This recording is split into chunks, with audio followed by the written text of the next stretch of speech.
This is Plymouth County Treasurer Tom OBrien, and I've been asked to talk about the legislation that the Plymouth County Commissioners have asked us to pursue up on Beacon Hill. As you know, we have a very diligent group of commissioners, Chairman Dan Pallotta, Commissioner Greg Hanley, Commissioner Sandy Wright, and they've charged all of us that work here at Plymouth County with a responsibility of seeing how we can move the county forward. In meetings that they've had with my office and others, they realized that there are a number of pieces of legislation that we need to move forward to correct some inequities that have occurred historically and that have impacted the operations of the county. Those pieces of legislation have been filed. The filing deadline is coming up, and they've already been filed up on Beacon Hill. Just to summarize a few of the more important ones, the first piece of legislation deals with courthouse rent issues.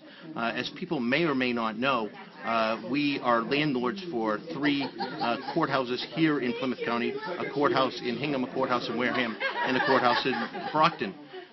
The Commonwealth of Massachusetts is a tenant in those courthouses, and for every dollar we spend on the maintenance and operation of those courthouses, they return us approximately 82 cents. As you can imagine, any landlord would find that arrangement unacceptable, and here in Plymouth County it doesn't make sense for us to spend $1 to only get 82 cents back.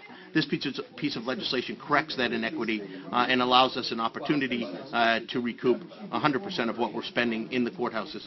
In fact, the Commonwealth of Massachusetts rents from a number of private entities, and they're in fact paying a double net lease, and so the private sector is charging them far more than we charge them as part of the public sector. So we just think it's fair to reflect that inequity and to solve that problem and make sure that we get appropriate recompense. The second piece of legislation is one that deals with the excise tax. The apportionment of excise tax we feel is inequitable. It needs to be addressed. We filed a piece of legislation that will return back to Plymouth County that portion of the excise tax that was coming to Plymouth County back in the late 1980s. We think that it's just appropriate that monies paid by the inhabitants of Plymouth County get returned to the inhabitants of Plymouth County through the operations of county government. What most people are unfamiliar with is every dollar spent here in Plymouth County in services to our community, that's a savings of between $4 and $5 for each municipality. So we see a real opportunity with regional government to save money for each of our 27 communities, and we know they need our help, they need our assistance, and we see this as the appropriate time.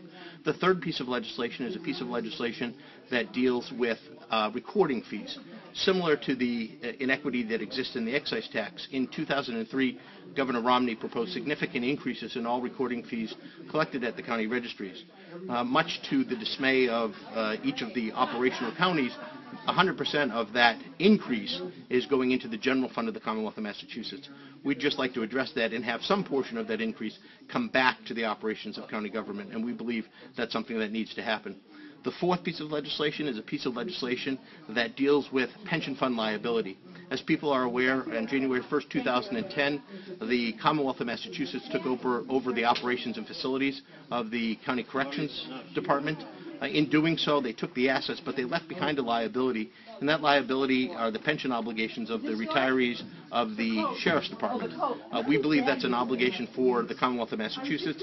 In fairness to the Commonwealth, they've assumed the vast majority of that liability, but there's still a part being left behind, and we're hoping to correct that.